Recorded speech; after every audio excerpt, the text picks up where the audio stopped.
En fait, je me sens toujours un petit peu ridicule de dire que j'ai un vrai plaisir, enfin une grande admiration pour mon père. Ça c'est gênant maintenant. Mais C'est sa fille? C'est son père? C'est son père et c'est sa fille, c'est sa fille et c'est son père. Le t'en penses quoi? Ah, c'était sa fille! c'est biaisé. On n'a jamais Non, consommé d'inceste. non, j'ai pas dit baiser, c'est biaisé. Ah d'accord. Mais tu peux témoigner qu'il n'y a jamais aucune tentative de mauvais goût de ma part. Non, jamais. Voilà. Dommage. Voilà. Quoi? Bonjour ou bonsoir à toutes celles et ceux qui nous regardent en replay. Si vous voulez un jour rejoindre la team live, vous êtes les bienvenus tous les mardis, jeudis et dimanches soirs dès 21h. Bonne rediffusion. Donc le striptease, ouais c'est ça le désordre esthétique, plein de gens disent qu'il a l'air bien, moi ça me va très bien aussi. Donc ce sera celui-là a priori. Donc Karl prend contact avec le publicitaire Daniel Robert, donc c'est un publicitaire. Daniel Robert est en personnage principal, d'accord, donc le personnage de ce striptease est un publicitaire, ok. Qui a fait fortune en revendant les parts de son entreprise Robert & Partners. D'accord, ça riche, HDR, classique. C'est mon monde ça. Moi je connais ça, je le connais. Du coup, c'est quelque chose qui est quand même assez joli. Ouais. Et c'est une maison qui a été finalement beaucoup photographiée. Ils l'ont mise en couverture de Scanner. Et j'ai vu des photos comme ça par hasard dans la presse un peu partout parce que il y a une espèce de perspective qui est assez belle. Et comme toujours, on est très vite pompé. C'est-à-dire que la première fois, je me souviens, l'architecte est un ami et on s'est battu pendant 2 ans parce que il voulait faire à son avis. Il ne savait pas que j'étais moi-même un créateur, une erreur. Et donc j'ai fini par exiger que ce soit exactement tout comme ça. Et il voulait pas faire les toits blancs. Il voulait pas faire la piscine bleue. Bon. Bref, maintenant tout le monde veut faire ça. Marrant. De même que dans la pub, j'ai été énormément pompé. Je peux dire vraiment les gens me pompent. Quoi, hein. Là, à nouveau, c'est... Les gens le pompent. On va croire que c'est un petit peu de l'égocentrisme, mais... Non. C'est joli quand même, non? Ouais. Non? Si. Honnêtement. Honnêtement, non? Qu'est-ce que tu as aujourd'hui? Alors, rien. On peut être aussi riche en faisant des trucs de pub? C'est vrai ça? Ah, attendez, j'ai peut-être une... Ah, j'ai une bonne nouvelle pour vous. C'est Fluffy dans le noir. Bon, il est en caméra infrarouge parce que le salon est éteint là. J'ai peut-être 2-3 bricoles à voir. Je me demandais si je n'allais pas appeler Jean-Pascal, au cas où. Ça lui ferait plaisir de déjeuner avec moi. Bon, tu réfléchis si jamais ça te fait plaisir de te joindre à nous tout à l'heure. C'est vrai qu'il fait un petit peu peur quand c'est vision de nuit. C'est pas folie encore. Comme d'habitude. Bon, à plus. À plus. À plus. Oh! C'est un ordi portable des années 90 ça.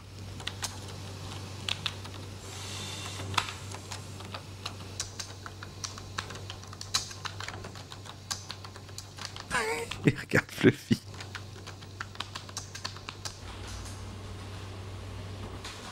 Daniel Robert, bonjour.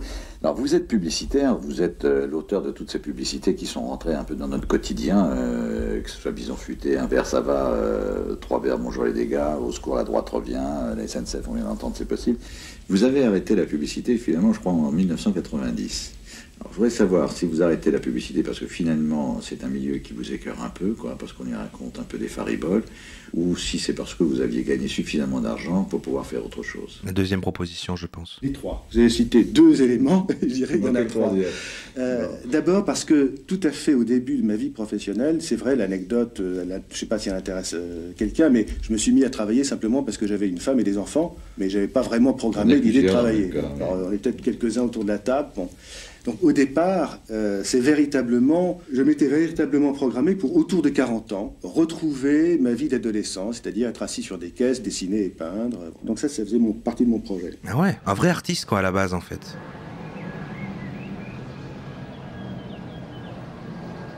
Si vous voulez, je vous ferai la lecture de mon scénario tout à l'heure. Au dessert. Ah! Il a vraiment dit ça couché comme ça. Vous voulez, je vous ferai la lecture de mon scénario tout à l'heure. Je pourrais vous faire la lecture de mon scénario tout à l'heure au dessert. Il n'y a plus de Je jeunesse. le retravaille, mais à chaque fois que je le lis, je le trouve superbe. Lorsque le producteur a lu le scénario, il m'a dit, Daniel, je n'ai jamais autant ri en lisant un scénario. C'est génial. Oh merde, en fait c'est le même perso que l'autre jour qui veut faire son film. C'est pas comme ça qu'on fait un film. Ah bon? Mais si c'est rigolo, c'est pas l'objet pour une comédie? Non. Non, pour faire un film, il faut souffrir. Il a une discussion imaginaire avec quelqu'un dans sa tête. Ah bon? Faut souffrir. Et donc, cette notion de souffrance de la création, je n'arrive pas à m'y faire. Et j'en ai parlé avec plusieurs personnes. Par exemple, Jean Becker, qui est un ami. J'arrive pas à se trouver une bonne place, Fluffy. Quand on lui file un film, dès que le film est terminé, c'est plus un ami. Mais bon, si on n'en bave pas, si ça n'est pas dur, à un moment ou à un autre, c'est pas bon. Et donc, peut-être que la vraie création me sera toujours étrangère, puisque j'ai ce fantasme de création euphorique, selon lequel les neurones se placent bien quand ils se sentent bien, quand ils se sentent heureux. Mais non. Mais...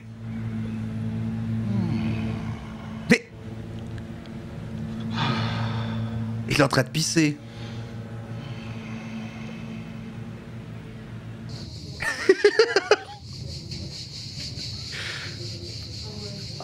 Il a même pas du tout un côté attachant. Il le sait quand même, c'est fou. À ce niveau-là, il sait qu'en étant filmé, il a l'air d'un connard. En 21 secondes.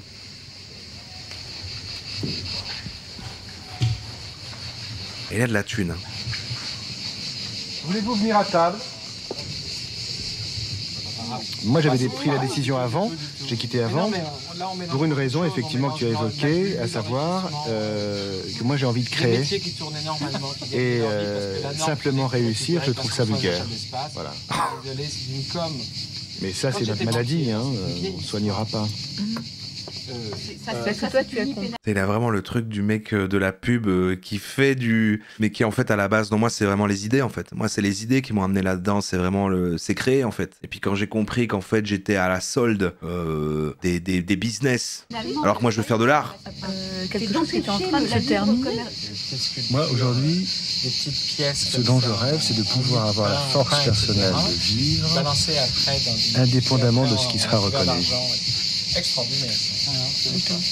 Mais ah oui. Est vrai. Fluffy ? Ah, il est de dos.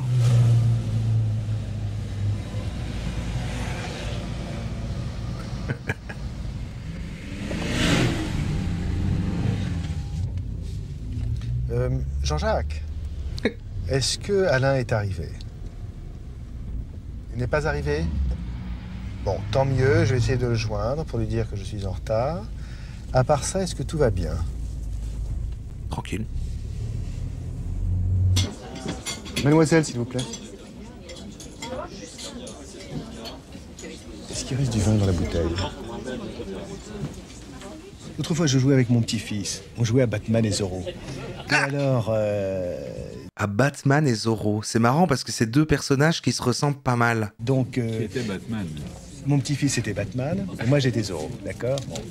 Et il me dit, on va aller sauver les pauvres. On va aller sauver les pauvres. D'accord, on va voir dans le couloir s'il y a des pauvres. Oh, ouais.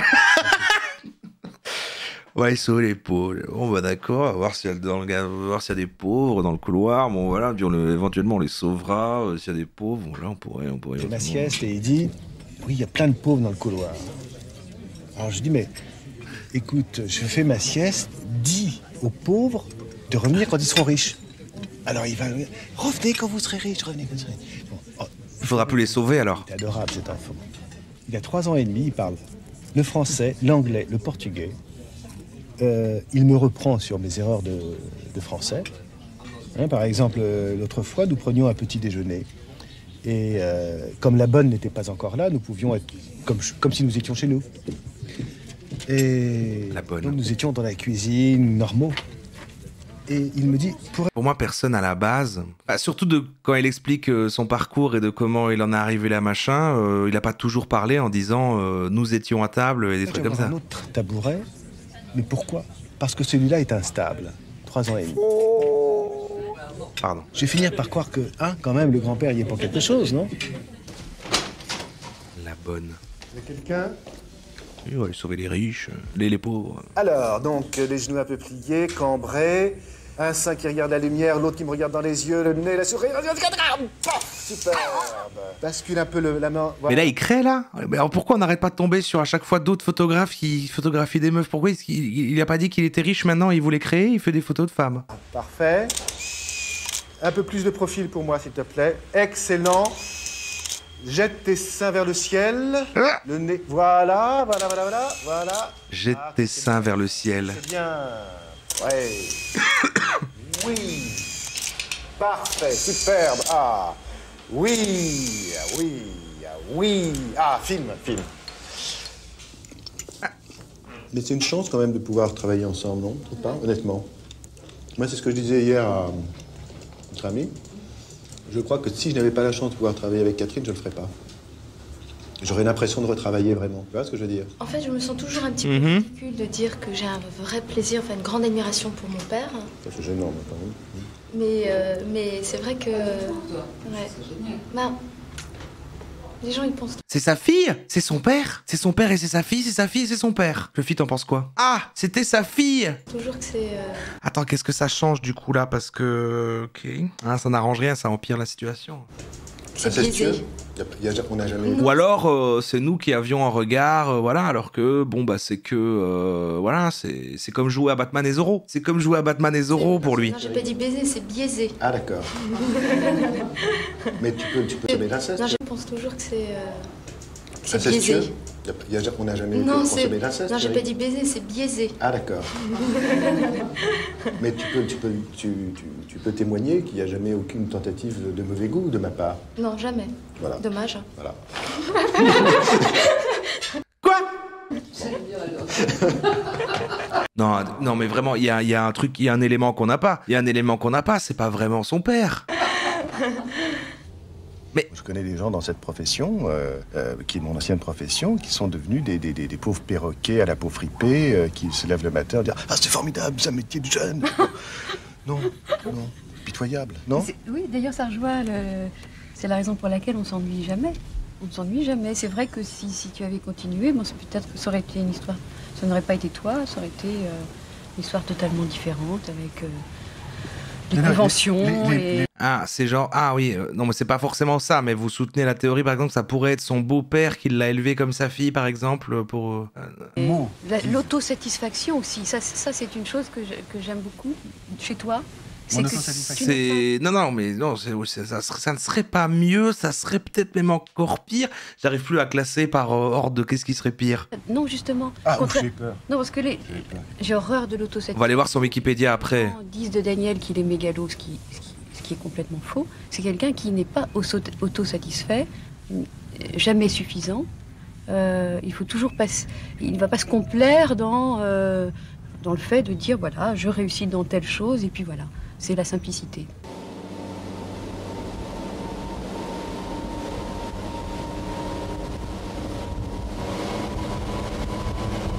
On ira creuser après, on ira...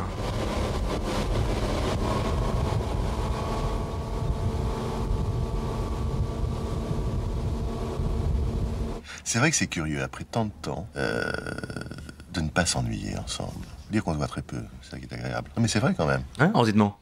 Non, c'est vrai que c'est remarquable qu'on ne se soit jamais ennuyé l'un avec l'autre. J'ai jamais compris les gens qui disent après tant d'années, on s'ennuie, on n'a plus rien à se dire. C'est vrai. Je crois qu'il est caché. Jusqu'à hier soir, Je crois qu'il est caché. On a de plus en plus de choses à se dire. Je sais pas pourquoi hier soir j'ai senti comme une longueur. Ce qui est merveilleux chez toi, Daniel, tu veux que je te dise? C'est moi. Non, c'est... c'est ta candeur. Ta candeur c'est ta candeur qui est restée intacte, quoi. C'est ça qui est bien. Ça commence. Une fraîcheur très complémentaire de tu as raison. En plus, tu as raison. C'est Daniel et Daniel? J'ai l'impression que c'est plus bien Daniel et Daniel. J'ai le temps d'avoir du cœur, j'ai le temps d'aimer. J'ai le temps de penser à autre chose qu'à moi. J'ai le temps d'être distancié par rapport à moi, d'être critique par rapport à moi. J'ai le temps de toutes les pensées. Il parle à qui? Et je reviens toujours à... Que faire de toute cette liberté? C'est à la fois un bonheur, un désarroi, une sorte de désarroi esthétique. Ah, c'est le nom de l'épisode. C'est qu'on ira plus loin, qu'on se dépassera, qu'on transcendra tout. Qu'on ne restera pas de l'univers terrestre. On va regarder ça après, merci Kitty. Brut, Daniel Robert au boulot, Arte. Arrêt sur image, Daniel Robert au sujet de Pierre Carl, il est très pervers. Donc Pierre Carl qui passe au printemps.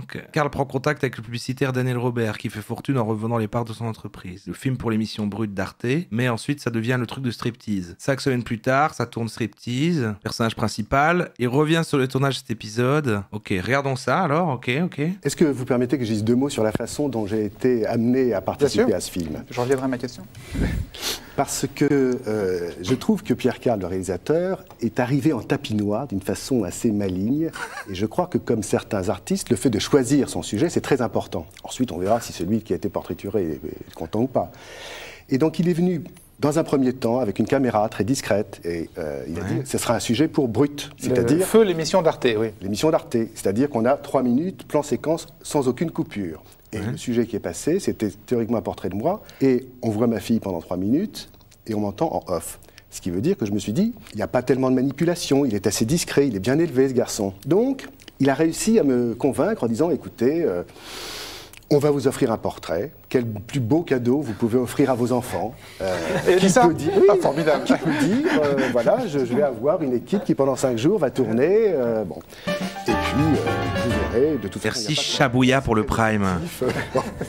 Donc voilà, en réalité, on tourne 5 jours, il y a 15 heures de rush, 17 minutes utilisées. Donc parce qu'on retire, on signifie beaucoup plus que parce qu'on montre. Et pour moi... Qu'est-ce que ça va être dur à monter un striptease quand même, le fait qu'ils ont des rushs, mais pour accumuler, je veux dire, une saison d'une année sur un sujet, ils doivent garder 15 minutes, quoi. Je fais vraiment le parallélisme avec un peintre. Ce qui est intéressant dans le portrait de tel ou tel peintre, c'est pas le sujet qu'il a choisi, c'est la manière. Et là, j'en viens à la réponse de... Oui, alors simplement, vous saviez que c'était pour strip. Oui, mais il y a quand même un truc bizarre avec ta fille, quoi. Ça c'était clair. Donc la première fois que vous voyez le sujet, qu'est-ce que vous en pensez? Comment vous vous trouvez? Je pense, encore une fois, d'abord à l'auteur, à l'artiste. Et je me dis, il est très pervers, c'est lui. On aurait pu faire... Pourquoi pervers? Parce qu'il y a des tas de morceaux qui ne sont pas montrés, par exemple. On a eu une conversation d'1 heure avec mon éditeur qui était sans doute plus intéressante que de dire « je prendrai un peu de vin ». Bon, il a compris à l'émission Striptease. On a eu des conversations avec le musicien avec lequel j'ai fait des chansons, pas montées du tout.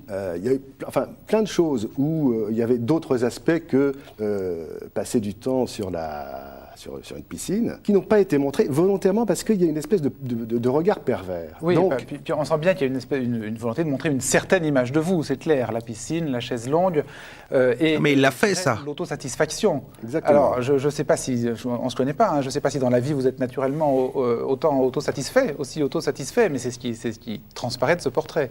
Alors, il y a aussi une chose qui manque complètement dans ce portrait, c'est de dire au départ qui je suis, c'est-à-dire les campagnes, BNP pour parler franchement, argent m'intéresse, Bison futé, au secours la droite revient, un verre ça va, bonjour les dégâts. Donc, c'est dit littéralement dans leur reportage, c'est dit à un moment, il y a le gars à la radio qui le dit. Ils voient bien que tout ça c'est du 2e degré. Et puis les gens qui ne le connaissent pas disent il est vraiment abîmé, il est gravement abîmé. Mais c'est du 2e degré. Ah, c'est complètement du 2e degré. Tous les gens qui me connaissent. Alors, avant de vous dites mon scénario. Demandez aux gens que je connais si c'est pas du 2e degré. Parce que pas mal, il dit génial. Génial. En fait, vous le trouvez nul. De toute façon, c'est ridicule de dire je le trouve génial. Oui. Donc ça n'est drôle que si c'est du 2e degré. Oui, mais enfin, vous savez que, je veux dire, vous savez qu'il y a quelqu'un qui filme et que donc ça va être montré à des téléspectateurs qui vous connaissent pas et qui vont prendre ça au 1er degré. Oui, mais ça, alors là, c'est peut-être l'un de mes défauts. Je vis la vie au 2e degré. Donc, il est exact que prendre la vie au 1er degré, je trouve que c'est une punition. Sa défense est catastrophique et en plus, il fait plein de bruit avec sa bouche. Il a la bouche sèche comme Nadia. Ce qui fait qu'effectivement, ça peut créer des malentendus, c'est vrai. Donc, je crois que les gens qui m'aimaient, après avoir vu ce film, m'aimaient encore plus en disant vraiment, enfin, quelqu'un qui ne prend pas vraiment la vie au sérieux. Et ceux qui ne me connaissaient pas... Et sa fille. Ah, quel malheur, j'aurais préféré ne pas connaître. Mais ce qui est étonnant dans votre cas, c'est que vous êtes un homme d'image. Parce que vous travaillez dans la publicité, vous avez fait beaucoup de... C'est un personnage. Y compris pour la télévision. Donc, vous connaissez les pièges de l'image. Donc en acceptant ça, vous saviez que ça pouvait se retourner contre vous, forcément. J'ai complètement assumé le risque. Je veux dire que j'ai mis un certain temps avant d'être convaincu de le faire, et c'est vrai que Pierre Carl a été assez malin, assez manipulateur. Mais pourquoi ces gens acceptent, au final, ils ont quand même envie d'être montrés, ils acceptent le jeu et le truc de ça, puis après ils viennent râler sur ça. C'est pas très clair par contre au niveau des sujets, quoi. Le Pierre Carl, en fait, c'est le gars qui fait le striptease. Je savais que je prenais le risque, mais il y a une certaine jouissance à prendre des risques. Je trouve que dans une vie, si vous ne prenez pas de risques, bon. Et en plus, je l'ai fait à un moment où je dirais, j'avais plus la responsabilité de centaines de collaborateurs, donc je ne mettais en danger que moi. Daniel Robert, vous êtes très fort parce que vous ne répondez pas à la question. Tel que vous vous êtes vu là, est-ce que vous vous aimez? C'est mélangé. C'est réel du docu. Mais du docu. Oui, c'est le gars qui a fait le docu, le Pierre Carl, mais comme ça parle de 2 émissions en même temps, vu qu'il y avait le truc sur Arte brut et en même temps ce truc-là, du coup c'est ça qui n'était pas clair, quoi. Qui est une partie de moi. C'est le réalisateur du striptease. Une partie que vous aimez ou pas? Je crois que si...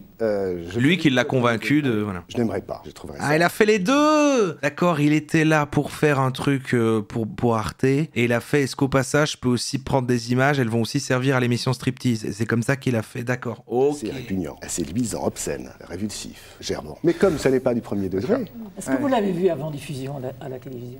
Non. Il vous l'a proposé ou pas? En fait, pour dire la vérité, je l'ai reçu la veille de la... C'était trop tard. C'était un peu juste. C'était trop tard. Sophie Mazon, un sentiment sur le portrait de Daniel Robert? Oui, moi j'ai parfaitement vu que les viewers sont fatigués, il est temps de fermer la roromatique. Bien sûr, Carte-Mère, on va bientôt fermer la roromatique, mais on termine juste ici la petite intervention de ce monsieur, peut-être une lecture de son Wikipédia pour faire pour prendre l'état des lieux. Vous le connaissiez avant, non? Je connais sa femme, mais, mais pas plus que ça. Mais non, mais pas plus que ça. On est à striptease là.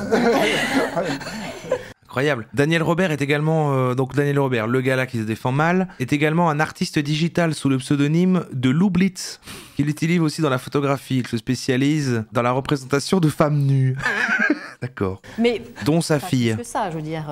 Et comme disait Daniel Robert, je crois qu'effectivement, on ne peut pas faire l'unanimité, on ne peut pas plaire à tout le monde. Et moi, si je plaisais à tout le monde, je me ferais beaucoup de soucis. Ouais, donc, il faut assumer ce qu'on est, il faut assumer ce qu'on fait, et puis... Ah oui, mais ce qu'on est, lui, il ne dit pas que ce film reflète ce qu'il est. Ah oui, peut-être. C'est pas ce qu'il a dit.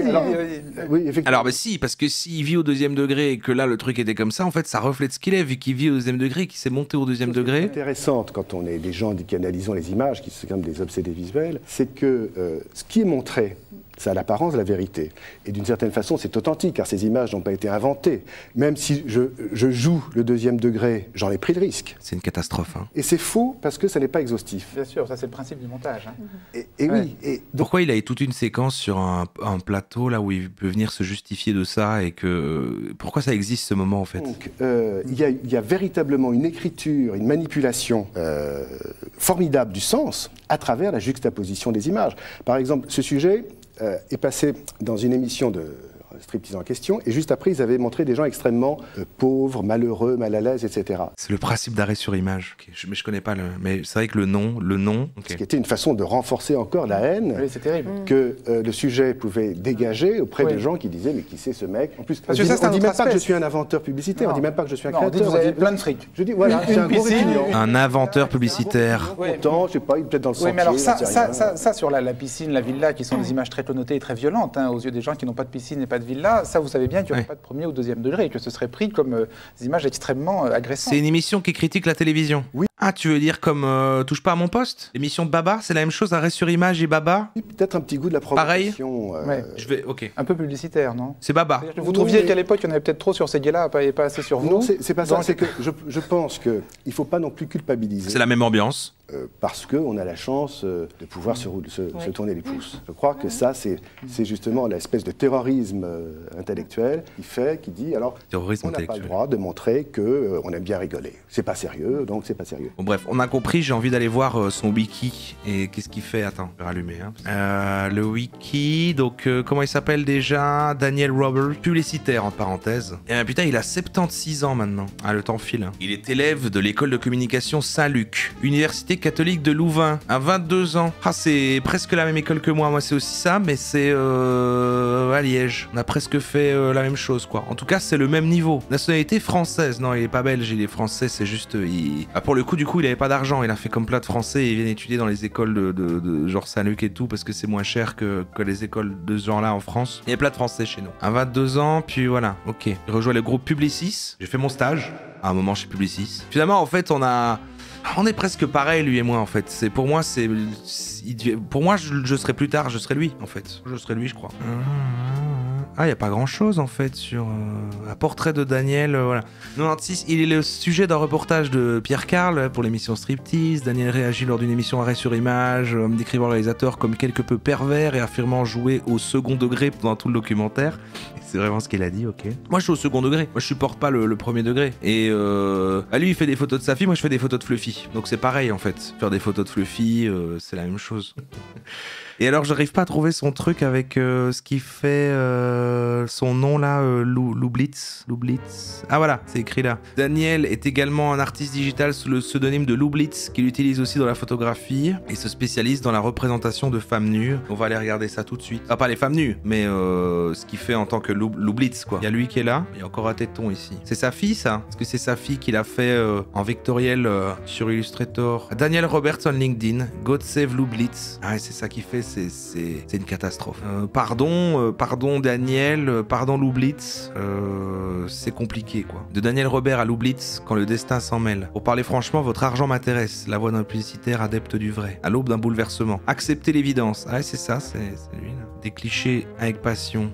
Ok, mais bon, le truc de sa fille là, Daniel Roberts, visiblement c'était sa fille quoi. Ça, y a pas de souci avec ça. Alors, Daniel Roberts, comment c'était? Brut, Arte. Ah voilà, le truc de 3 minutes ici aussi, attendez. Et voilà, et on a le format aussi comme ça qui dure 3 minutes. Ok. Comme ça, on a l'entièreté de tout ce dont on parle. Je crois qu'on voit la séquence où il... Paris. Le publicitaire Daniel Robert corrige avec son assistante les photos qu'il vient de faire pour un catalogue de sous-vêtements féminins. Elle a l'air contente d'être là. Ah, c'est bon, ça tient. Ah, c'est les photos qu'on a vues dans le striptease, ok, ouais. Ah, qu'est-ce qu'elle nous a fait là? Elle nous montre son popotin. Bon. Ouais, donc c'est ça, ouais, ok. Popotin, voilà. Mais tu sais, ma chérie, cette jeune fille, c'est moi qui l'ai découverte, elle n'avait rien dans son bouc. Et alors, attends, je comprends plus rien. C'est sa fille ou c'est pas sa fille? Elle n'avait jamais posé. Donc là, c'est pas sa fille. C'est moi qui l'ai faite. C'est extraordinaire, quand même. Maintenant, hop, je prends la pause. Sa fille, c'est son assistante. Mais alors, attends, la photo qui prenait... Oh, je comprends rien. Je comprends rien. Tout à l'heure, la même personne qui... Attends, il faut résoudre ce mystère, ça me rend fou. Ça me rend fou. Alors, là, il fait des photos de cette fille-là. Et ensuite... Ah non, ok, je vois. Ok, donc les photos de la fille qu'il fait, et en fait, c'est sa fille, son assistante. Ce qui était problématique, c'est qu'il a une discussion avec après de... Ok, donc on travaille avec sa fille. Et il y a quand même la discussion chelou à un moment sur l'inceste, qu'on peut revoir. Biaisé. Ah d'accord.